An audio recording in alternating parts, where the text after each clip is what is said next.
ဖာလုံးနေဟာချိုးဝိုင်းနဲ့ကချိုးဝိုင်းထောင်းမှာမှီပြီးတော့စောင့်နေရကွာထိုးရိုးလည်းရပါတယ်ဟုတ်ပြီစောစီးလဲနဲ့အပြိုင်ရှင်ပြိုင်ထိုးသက်မှာတော့ဒါကတော့ယိုရီးယားနိုင်ငံမှာတကယ်နာမည်ကြီးမွေထိုင်းပညာရှင်ဖြစ်ပါတယ်သူကဆိုရင်ဖြင့်ဝမ်ပတ်ရဲ့ညီဝမ်စတော့မဲ့ရဲ့ရောက်ဖကဲပတ်ဖြစ်ပါတယ်စဝိုင်းခိုင်မပင်းနဲ့တူမလာခိုင်မပင်းလို့တမိုင်းကဲပိုင်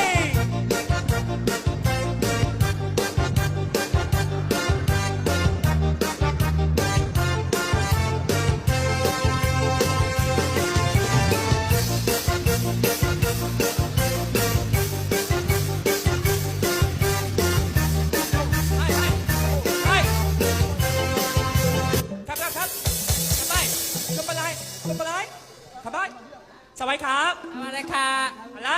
ตบอะไรตบอะไรกลับไปแกไปဖြစ်ပါတယ်ဟာငါပြောရှုပ်နေတာမဟုတ်ဘူးဒီပေါ့ကဲတော့ကျွန်တော်တို့ယူရီးယားမှာကဲပတ်ရဲ့လက်ဝဲရည်လေးပြောင်းမှာမလို့မွေတိုင်းတန်းလေးဗျာမွေတိုင်းတန်းလေးဟေးလက်ဝဲရည်လေးမပလိုက်ตบอะไรทำอะไรไปละไม้ค่ะฮายไม่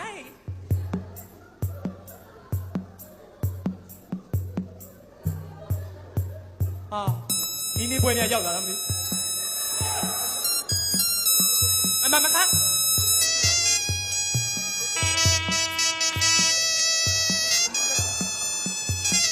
รับဘွားတူသေးတယ်ဟုတ်မယ်ครับno no နဂတိုက်တွေပါဝင်တော့မယ်ဟိုင်းมาลาควายค่ะทำอะไรโอเคพอป้าพี่มาเลยต่อมาที่เราจ้าอะไรลูกนึกว่าส่วนนี้เด็กคงวิ่งแล้วมาด่าเราอย่ามาพิบว้ายมาขายสับไปขายมาสับไปสับปะหล่ำมาแล้วไปสับปะหล่ำมาแล้วไปขนาดนี้เนาะกับผมลงไปกูไปพอป้าพี่အခုဆိုလို့ရှိရင်ဒီထိုင်းရောမြန်မာရောဂျားနေပြီးတော့မြတ်တက်အောင်ဆောင်ရွက်ပေးမယ်ထိုင်လူကြီးရှိပါတယ်ဒီနာငါသိပါတယ်ကဲတော့ထိုင်လူကြီးရှိပါတယ်ဒီထိုင်လူကြီးမင်းဟာဆိုလို့ရှိရင်ဖြစ်အဲ့ဒါမှနေဟုတ်ပြီနေဒီနာမဆပ်ပါတခါမပေးလိုက်ဒီခါသူနာမလေးဟုတ်ပြီဒီ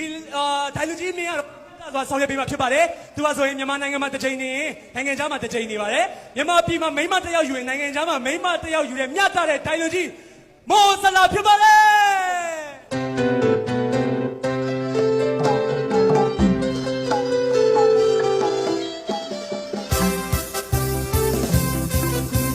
မြတ်တဲ့တော့ဘုဘကလည်းဒီဘက်လည်းကပြီး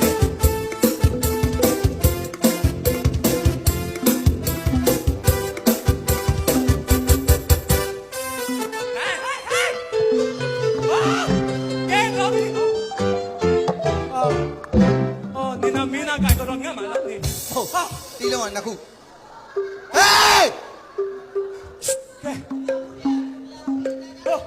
ဟုတ်ပြီဒီမှာထိုင်လူကြီးရောက်ပြီအဲ့တော့ထိုင်လူကြီးမင်းကဆုံးဖြတ်ပြီခဏလေးလောလောဆယ်ထိုင်လူကြီးခိုင်းနေမထင်နဲ့ကျွန်တော်ပြည်စီချက်သွားယူပေးပါကျွန်တော်တော့စီပေးမခိုင်းတော့ပလိုက်တွန်းမှန်ကြမိုင်းထိုင်လူကြီးทำละค่ะမင်းပြောလေးတယ်ကွာဟုတ်ပြီโอเค